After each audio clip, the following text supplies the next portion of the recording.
समय की बात है। रामपुर नाम के एक छोटे से गांव में हरियाली से घिरा एक छोटा सा कच्चा घर था। उसी घर में किसान हरिदास अपने दो बेटों रघुवीर और मोहन के साथ रहता था। सुबह का समय था।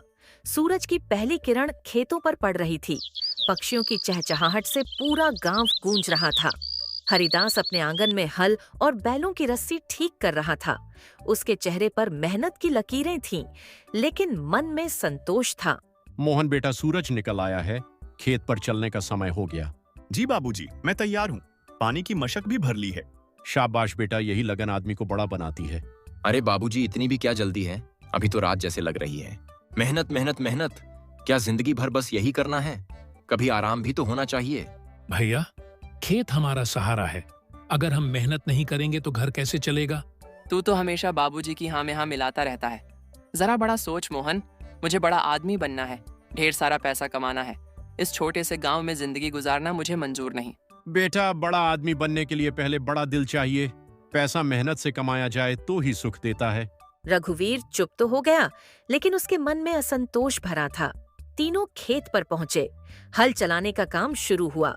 मोहन बैलों को संभालता, पसीना पोंछता और पूरी लगन से काम करता। हरिदास उसे देखकर खुश होता। मोहन बेटा, तू सच में मेरा सहारा है। बाबूजी, ये खेत आपका है, हमारा है। इसकी देखभाल करना मेरा कर्तव्य है। दूसरी ओर रघुवीर कुछ देर काम करता, फिर थककर पेड़ की छाया में बैठ जाता। इतनी मेहनत करने से क्या मिलेगा? थोड़ा सा अनाज। अगर हमारे पास ज्यादा जमीन होती या शहर में कोई दुकान होती तो मजा आ जाता। जमीन छोटी हो या बड़ी, मेहनत से ही फल देती है। जो मेहनत से भागता है वह भाग्य को भी खो देता है। एक दिन मैं इस गरीबी से बाहर निकल कर दिखाऊंगा। शाम को जब वे घर लौटे तो रास्ते में एक बूढ़ी अम्मा दिखाई दी। उनके सिर पर लकड़ियों का भारी गट्ठर था। वे थक कर बैठ गई थीं। अम्मा, दीजिए मैं उठाकर आपके घर तक छोड़ दूं। बेटा, भगवान तुझे खुश रखे। मोहन, तू हर किसी की मदद करता रहता है, इससे क्या फायदा? भैया, दूसरों की मदद करने से मन को सुकून मिलता है। बाबूजी हमेशा कहते हैं, नेकी का फल जरूर मिलता है। रघुवीर बेटा, इंसान की पहचान उसके कर्मों से होती है, धन से नहीं। रघुवीर ने हल्की मुस्कान दी, लेकिन उसके मन में अब भी धन पाने की इच्छा जल रही थी। रात को तीनों एक साथ चूल्हे के पास बैठे खाना खा रहे थे। साधारण सी दाल और रोटी थी। कब तक हम यही सादा खाना खाएंगे? मुझे तो कभी कभी लगता है कि हमारी किस्मत ही खराब है। किस्मत मेहनत से बनती है बेटा। भगवान ने हमें दो हाथ दिए हैं, वही हमारी सबसे बड़ी दौलत है। अगर सच में ऐसा हुआ तो मैं मान जाऊंगा कि मेहनत ही सबसे बड़ी ताकत है।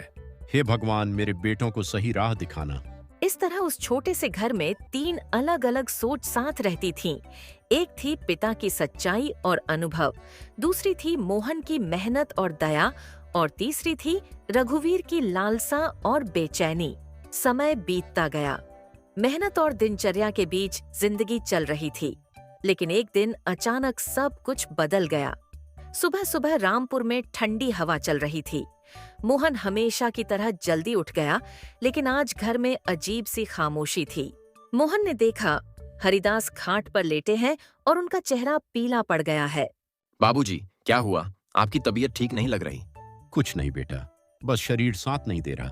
मोहन तुरंत पानी लेकर आया। रघुवीर भी शोर सुनकर बाहर आया। क्या हुआ बाबूजी को? भैया, लगता है बुखार है। मैं वैद्य जी को बुलाकर लाता हूँ। मोहन दौड़कर गांव के वैद्य को ले आया। वैद्य ने नाड़ी देखी, दवा दी और गंभीर स्वर में कहा, इनका ध्यान रखना, अब इन्हें ज्यादा मेहनत नहीं करनी चाहिए। यह सुनकर दोनों भाई चुप हो गए। पहली बार उन्हें लगा कि उनके मजबूत पिता भी कमजोर हो सकते हैं। दिन बीतते गए। हरिदास की तबीयत सुधरने के बजाय और बिगड़ने लगी। अब वे खेत नहीं जा पाते थे। खाट पर लेटे लेटे ही बेटे को काम समझाते। एक शाम हरिदास ने दोनों बेटों को अपने पास बुलाया। उनकी आवाज धीमी थी, लेकिन शब्दों में गहराई थी। रघुवीर, मोहन, मेरे पास बैठो। बेटा, जिंदगी का भरोसा नहीं। मैंने जो कुछ कमाया वह तुम्हारे लिए है। बस एक छोटा सा खेत और ये घर, यही हमारी पूंजी है। मोहन की आंखें भर आईं। बाबूजी, आप ठीक हो जाएंगे, ऐसी बातें मत कीजिए। हर जन्म लेने वाला एक दिन जाता जरूर है बेटा, ये संसार का नियम है। रघुवीर चुप था, लेकिन उसके मन में हलचल थी। बाबूजी, मैं वचन देता हूँ, मैं भैया का साथ कभी नहीं छोड़ूंगा। मैं चाहता हूं कि तुम दोनों मिलकर रहो। खेत को बांटना मत, साथ मिलकर मेहनत करना। याद रखना, भाईचारा सबसे बड़ी ताकत है। और तू रघुवीर? जी बाबूजी, मैं भी कोशिश करूंगा। कोशिश नहीं, वचन दे बेटा। वचन देता हूँ। उस रात आकाश में बादल छाए हुए थे, घर में सन्नाटा था। हरिदास ने मोहन का हाथ पकड़ा। बेटा, मेहनत से कभी मत भागना और रघुवीर का ख्याल रखना। उसका दिल बुरा नहीं, बस समझ कम है। बाबूजी, हरिदास ने फिर रघुवीर को बुलाया। रघुवीर, धन के पीछे मत भागना, सच्चाई और परिवार को मत खोना। मुझे माफ कर दीजिए बाबूजी, अगर कभी मैंने आपकी बात नहीं मानी। भगवान तुम्हें खुश रखे। और धीरे धीरे उनकी सांसें थम गईं। घर में मातम छा गया। कुछ दिनों बाद अंतिम संस्कार और रस्में पूरी हुईं। अब घर में खालीपन था। एक शाम रघुवीर ने गंभीर स्वर में कहा, मोहन, अब हमें संपत्ति का बंटवारा कर लेना चाहिए। भैया, अभी बाबूजी को गए कुछ ही दिन हुए हैं। मैं जानता हूँ, लेकिन जिंदगी आगे बढ़ती है। अगर हम अलग अलग जिम्मेदारी संभालेंगे तो बेहतर रहेगा। भैया, बाबूजी ने कहा था कि खेत को मत बांटना। वह उनकी इच्छा थी, लेकिन अब हालात अलग हैं। मैं बड़ा हूँ, मुझे अपना हिस्सा चाहिए। अगर यही आपकी इच्छा है तो मुझे मंजूर है। आप जो सही समझें वही कीजिए। गांव के मुखिया को बुलाया गया। जमीन नापी गई। रघुवीर ने चालाकी से उपजाऊ और सिंचाई वाले हिस्से को अपने नाम करवा लिया। मोहन को दूर का छोटा और बंजर खेत मिला। मोहन, तुम्हें कोई आपत्ति तो नहीं? नहीं काका, मुझे मेहनत पर भरोसा है। रघुवीर ने राहत की सांस ली, लेकिन मन के किसी कोने में अपराध बोध भी था। रात को जब दोनों अपने अपने हिस्से के बारे में सोच रहे थे, तो घर में अजीब सी दूरी आ गई थी। हाँ, घर तो एक ही रहेगा, लेकिन दोनों के बीच एक अदृश्य दीवार खड़ी हो चुकी थी। भैया, हम अलग खेत में काम करेंगे, लेकिन घर तो एक ही रहेगा ना? बाबूजी, मैं आपका वचन निभाऊंगा। अब मुझे साबित करना है कि मैं सही था। बंटवारे के कुछ ही दिनों बाद मोहन अपने हिस्से के खेत को देखने गया। खेत गांव से थोड़ा दूर था। जमीन खड़ी और फटी हुई थी। जगह जगह पत्थर और झाड़ियां उगी थीं। मोहन ने गहरी सांस ली। तो यही है मेरी किस्मत। बाबूजी, आपने कहा था मेहनत से भागना मत। मैं हार नहीं मानूंगा। भैया, जमीन चाहे जैसी हो, अगर हम उसे अपना समझकर मेहनत करें तो वह फल जरूर देती है। अगले ही दिन सूरज निकलने से पहले मोहन अपने खेत पर पहुंच गया। हाथ में कुदाल और फावड़ा था। पहले इन पत्थरों को हटाना होगा, फिर मिट्टी को नरम बनाना होगा। वह घंटों झुक झुक कर पत्थर निकालता रहा। पसीना उसके माथे से टपक रहा था। दोपहर तक वह थक चुका था। तभी गांव के बुजुर्ग रामू काका वहां से गुजरे। रामू काका, अरे मोहन, इस बंजर जमीन में क्या ढूंढ रहा है? काका, उम्मीद बो रहा हूँ। अगर सच में मेहनत करेगा तो ये जमीन भी तेरे साथ देगी। मिट्टी में गोबर और खाद डालना, पानी का इंतजाम करना, धीरे धीरे सुधार होगा। धन्यवाद काका, आपकी सलाह ही मेरी ताकत है। अगले कई हफ्तों तक मोहन रोज सुबह शाम खेत पर काम करता। वह गांव के घरों से गोबर इकट्ठा करता, खाद बनाता और मिट्टी में मिलाता। कभी वह तालाब से पानी भरकर लाता, कभी नहर से छोटी नाली बनाकर पानी खेत तक पहुंचाने की कोशिश करता। एक दिन रघुवीर उसे पानी की मशक ढोते देख बोला, इतनी मेहनत क्यों कर रहा है? आखिर मिलेगा क्या? भैया, आज मेहनत है, कल फसल होगी। कुछ समय बाद आसमान में बादल छाए। पहली बारिश की बूंदें जमीन पर गिरीं। मोहन खेत में खड़ा होकर बारिश में भीग रहा था।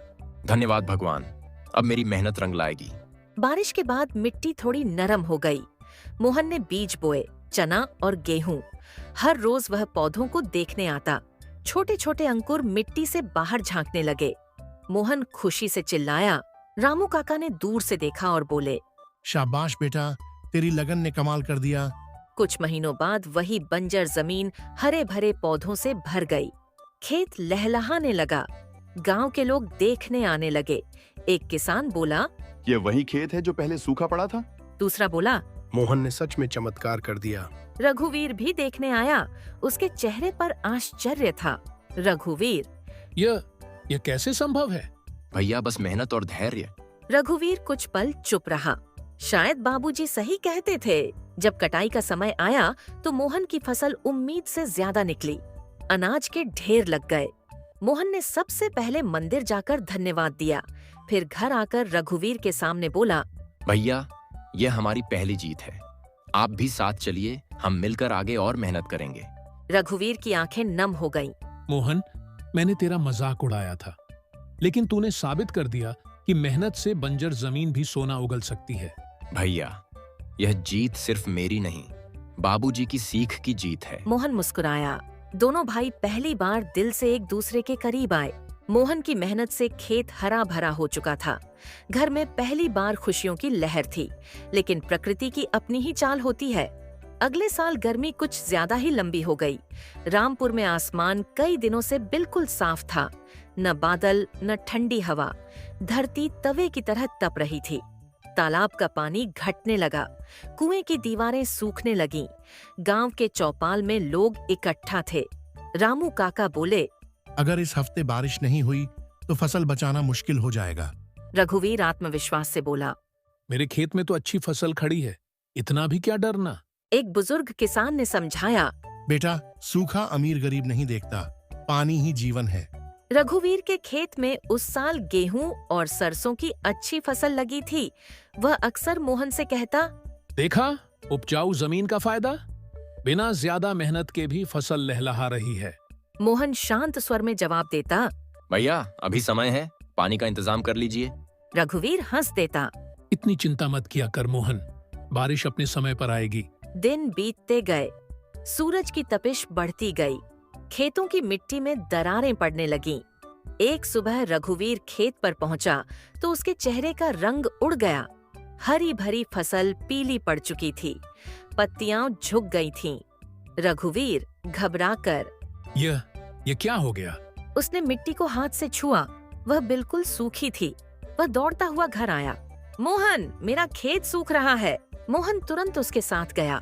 उसने खेत देखा और बोला, भैया, मैंने पहले ही कहा था, पानी का इंतजाम करना चाहिए था। रघुवीर ने बेचैनी से कहा, अब क्या करें?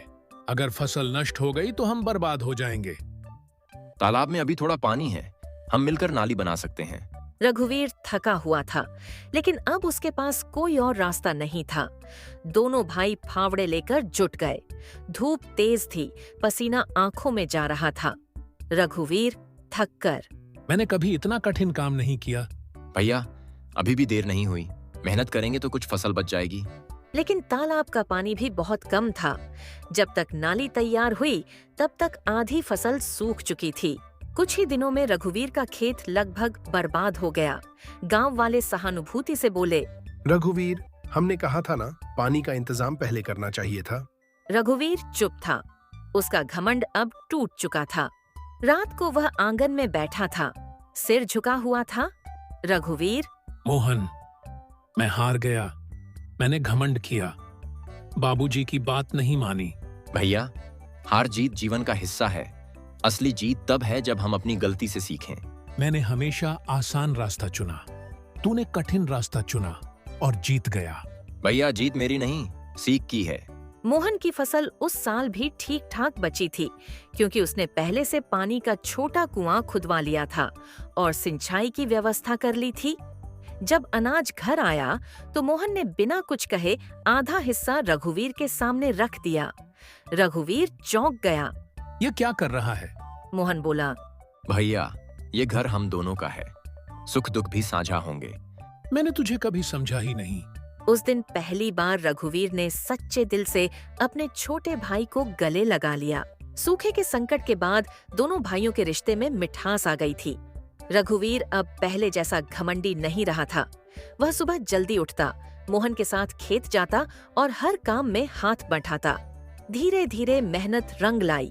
दोनों के खेत फिर से लहलहाने लगे। गांव में उनकी मिसाल दी जाने लगी। इसी बीच एक दिन रामपुर में एक अजनबी आया। वह साफ सुथरे कपड़े पहने था, सिर पर पगड़ी और हाथ में चमड़े का बस्ता था। गांव के चौपाल पर उसने ऊंची आवाज में कहा, मेरा नाम सेठ गिरधारी लाल है, मैं शहर से आया हूँ, मुझे यहाँ की जमीन पसंद आई है। गांव वाले एक दूसरे को देखने लगे। सेठ ने आगे कहा, मैं यहाँ की उपजाऊ जमीन खरीदना चाहता हूँ, जो भी बेचना चाहे उसे मुंह मांगी कीमत दूंगा। कुछ ही देर में सेठ को पता चला कि गांव में सबसे अच्छी फसल इस बार रघुवीर और मोहन की है। वह सीधे उनके घर पहुंचा। सेठ मुस्कुराते हुए, राम राम भाइयों, सुना है तुम्हारी जमीन बहुत उपजाऊ है, मैं उसे खरीदना चाहता हूँ। खरीदना चाहते हैं? क्यों?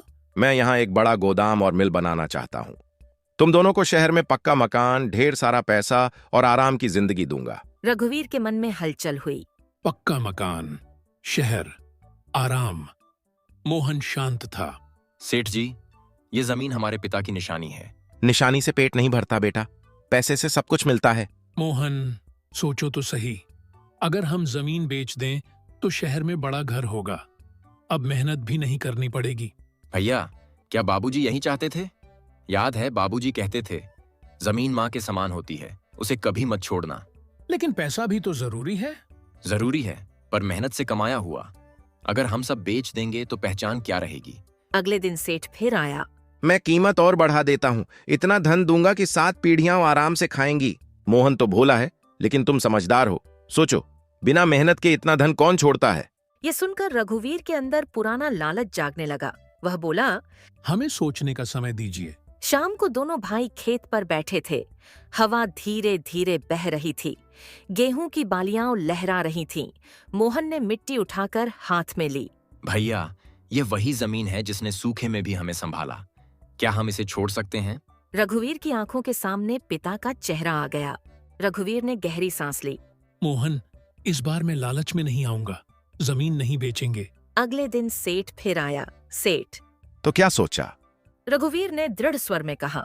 सेठ जी, हम अपनी जमीन नहीं बेचेंगे। सेठ चौंका। इतना धन ठुकरा रहे हो? मोहन बोला। धन फिर कमाया जा सकता है, लेकिन पिता की विरासत नहीं। सेठ ने नाराज होकर कहा, तुम पछताओगे। अगर मेहनत हमारे साथ है तो हमें किसी बात का डर नहीं। सेठ गुस्से में वहां से चला गया। गांव के लोग यह सुनकर खुश हुए। रामू काका बोले, तुम दोनों ने सही फैसला किया, जिसने जमीन छोड़ी उसने जड़ें छोड़ दी। रघुवीर ने मुस्कुराकर मोहन से कहा, आज समझ आया, असली अमीरी पैसा नहीं, आत्मसम्मान और परिवार है। और मेहनत भैया, मेहनत सबसे बड़ी पूंजी है। दोनों भाई हंस पड़े। हवा में लहराती फसल मानो कह रही थी, जिस घर में प्रेम और परिश्रम हो वहां कभी कमी नहीं। लालच इंसान को गिरा सकता है, लेकिन सीख उसे उठा सकती है। भाईचारा और एकता सबसे बड़ी ताकत है। मेहनत और धैर्य से हर मुश्किल जीती जा सकती है। अपनी जड़ों और परिवार की विरासत को कभी मत छोड़ो।